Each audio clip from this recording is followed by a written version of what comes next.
Bonjour Dominique Lemestre. Bonjour. Auriez-vous la gentillesse de vous présenter ?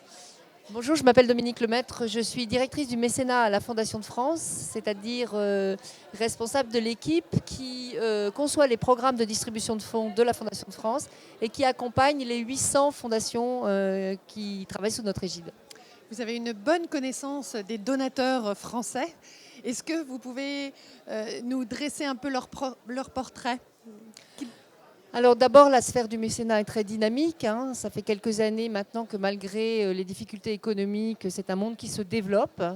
Des mécènes de tout type, des donateurs, ceux qu'on connaissait le plus classiquement dans notre pays, qui répondaient à des publipostages ou à des appels des associations.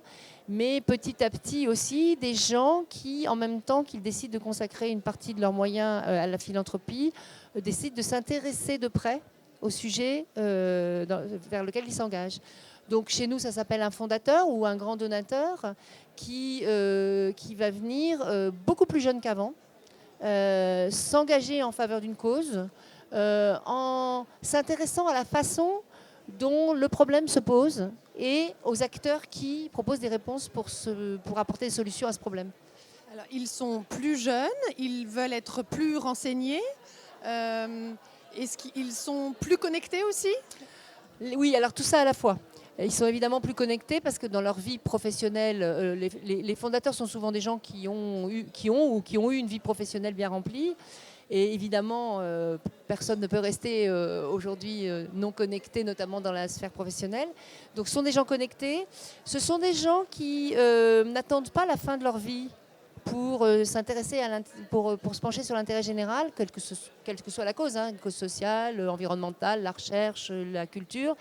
Ce sont des gens qui, peut-être parce que les cycles de fortune se raccourcissent, il y a des gens qui vendent leur entreprise autour de 50, 60 ans et qui ont encore une longue vie devant eux pour s'intéresser à des choses un peu différentes que de tout ce qu'ils ont fait dans leur vie. Et on voit aujourd'hui des fondateurs qui ont une espèce de deuxième vie d'entrepreneur dans le champ de l'intérêt général. Mais vous les appelez les fondateurs ? Chez nous, c'est beaucoup des fondateurs, c'est-à-dire c'est des gens. Un fondateur, c'est quelqu'un chez nous qui mène son projet de manière individualisée. Mais ça peut être aussi des grands donateurs, des gens qui vont aller s'intéresser à une association et lui apporter à la fois du temps et des moyens. Et alors, qu'est-ce que le numérique a changé dans leur manière de donner et de s'investir ? Alors le numérique, d'abord, il a fait apparaître des tas de services qui n'étaient pas possibles avant, des services solidaires, beaucoup d'économie du partage, comme on le sait. Aujourd'hui, on fait plus de stop, on fait du blablacar. Aujourd'hui, on peut s'échanger des services par Internet.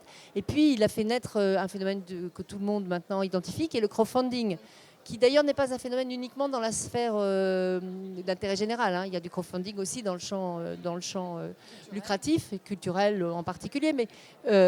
Mais dans le champ non lucratif, ça permet de mener des projets de proximité, en collectant dans sa proximité, avec des outils faciles.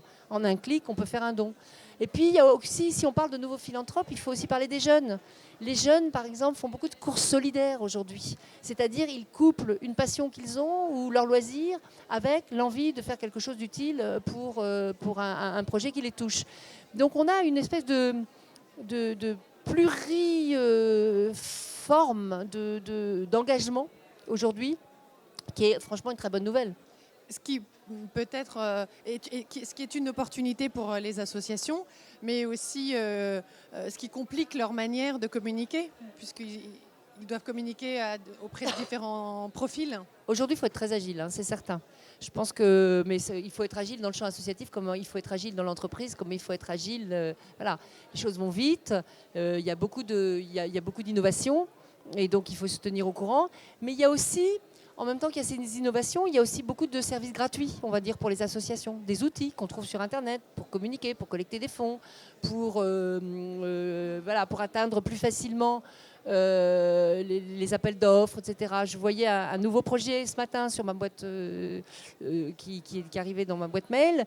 Il y a une association qui a mis au point un site pour les associations qui regroupe tous les appels d'offres, publics ou privés, qui permettent d'accéder à des fonds. Voilà, c'est une espèce de méta-base de tous les appels à projets identifiés qui affichent des critères, etc. Donc qui vont permettre aux associations de perdre beaucoup moins de temps. Voilà ce que permet aussi les outils Internet, de connecter les gens. Quelles sont les thématiques qui mobilisent les philanthropes aujourd'hui, les donateurs ? Alors, il y a un grand mouvement Alors, ce qu'on peut dire, c'est qu'on est clairement passé d'une philanthropie au début du siècle dernier, qui était plutôt tournée vers la charité, etc., vers plus une notion de responsabilité. Ça se traduit beaucoup dans l'aide, dans l'éducation. Vous avez beaucoup de mécènes qui se font un devoir d'aider les jeunes à poursuivre des études et qui sont très préoccupés par ce qu'on appelle l'ascenseur social, par l'éducation. Donc vous avez énormément de systèmes de bourses qui sont installés par des gens, par des mécènes qui ont une conscience de leur responsabilité, qu'ils aient été eux-mêmes aidés ou pas quand ils étaient jeunes, mais qui considèrent qu'aujourd'hui, il faut aider la jeunesse à émerger, à avoir des projets et à se tourner vers l'avenir. Je pense que c'est d'autant plus vrai que le climat est anxiogène pour les jeunes, et que donc, dans nos métiers, on a la chance de voir des gens qui empoignent les problèmes et qui décident qu'il faut aider ces jeunes à vivre leur passion et à se tourner vers l'avenir de manière positive.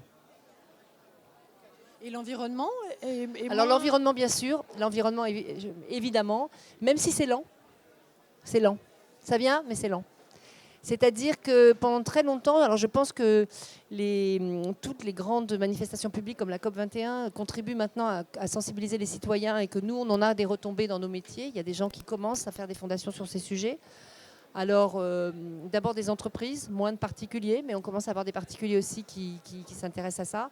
C'est encore, on va dire que c'est probablement le dernier né des écosystèmes associatifs et que donc il mérite encore d'être poussé, soutenu. C'est ce que nous faisons à la Fondation de France d'ailleurs. On est toujours réjouis quand on voit une fondation se créer sur l'environnement. D'accord, très bien. Ok, merci beaucoup. Merci à vous.